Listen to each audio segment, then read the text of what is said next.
Welcome to Dear IJ.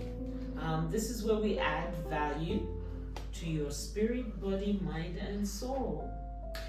No pretense, no judgment. So this is how it works. People write in, they write a letter or a note to me about a problem they're facing. I'll share my views, and I welcome you all to share your views on any of our handles.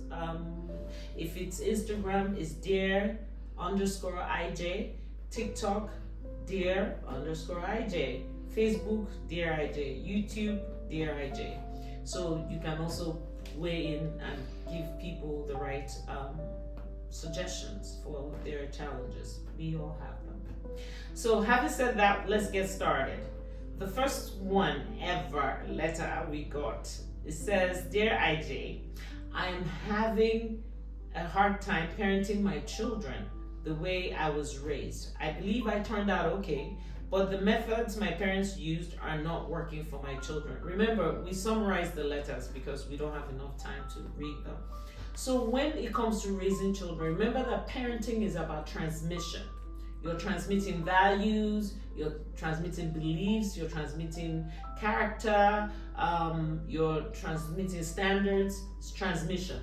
So you need to figure out the principles that your parents gave you or transmitted to you, so you can, that are good, you transmit it to your children. By the way, not everything your parents transmitted to you, no matter how well you turned out, are good, and the ones you feel you can do better is also your opportunity to transmit it. So for instance, back then maybe you were going to the farm and that's how you became very strong, or rather you have very strong work ethics. Your children don't have farms to go to, so you set up chores for them, you hold them accountable.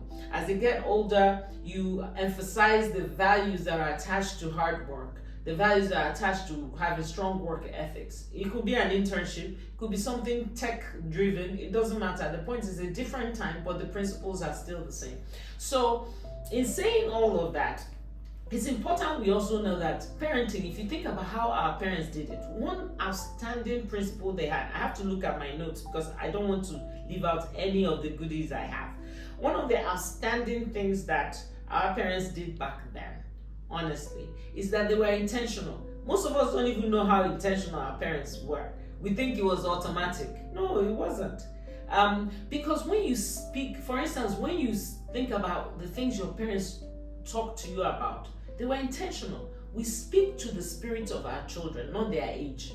So if you want to teach your child how to tell the truth, when they are 3, you teach them. When they are 2, you teach them. When they are 14, you're still teaching them how to tell the truth. But the context changes because maturity has kicked in.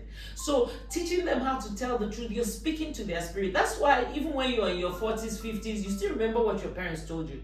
Because even if they told you when you were 5, 6, 7, you know they were speaking to your spirit. So still speak to your children's spirit, even though these are the modern times.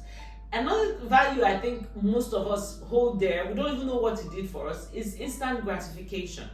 Learn to delay gratification with your children. So your children will learn to wait for things. They will also learn that A plus B plus C. For instance, with my children, I made them know that if you want to make money, if you enjoy all these things that you see people, you need to make money so you can have those things. And in order to make money, your education is important.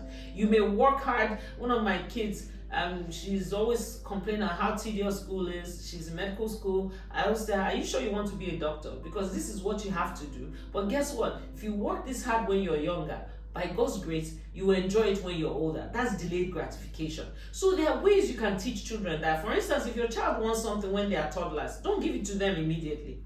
You can even set standards of things they ought to do to earn that thing. Those are ways you teach children how, in fact, to learn delayed gratification. When they are adults, they'll keep practicing it.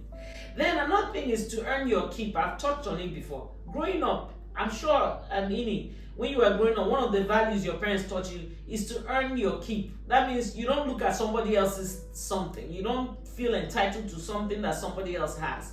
It is, I call it a moral discipline, that you face your front and work hard to earn your own, not to feel entitled to what somebody else is. Another thing is structure. Put your children on a schedule when they are young. When they are older, I see with my kids and I smile all the time. They are even more structured than me, because I know when they were kids, I structured them. I structured bedtime, I structured wake, I structured play, I even storytelling, there was time for it. Schedule, put your children on a schedule. It doesn't matter whether it was past generation or this generation, it still works wonders. You should also tell your children, transmit expected consequences to life's choices. Let your children know, and I'm going to talk about it a lot during this our interaction. Let your children know that there are consequences to the choices they make. Choice making is very empowering. It's one of the gifts God gave us, and sometimes we take it for granted. We make choices every day. When you wake up is a choice. When you brush your teeth is a, when you get out of bed, that's what I mean by being a choice. When you do your hygiene is a choice. What you say to people. So be intentional about it and teach your children expected consequences. Let them know that if you choose to be a thief, you're going to end up in jail for sure. So it's not something that your parent needs to do to them, but that's just how nature has designed it. Also, let them know established standards. You transmit that. So if you know those standards your parents taught you when you were growing up, transmit it to your children and infuse modern, contemporary context to it. Like, tell them things that are relevant to their own growing up. And in the future, we're going to do something on intentional parenting, where I'm going to tell you the sequence of parenting from the seed stage to the incubation stage to growth, maximization and acceleration. It's called Sigma, SIGMA. But for today, I hope you got something out of it. The fruitful nuggets I hope you got is that you need to be an intentional parent. Pass on values, standards, morals, pass it on, because parenting is transmission. Until next time, be healthy, be happy, and please keep it positive. That's it from me today. Thank you.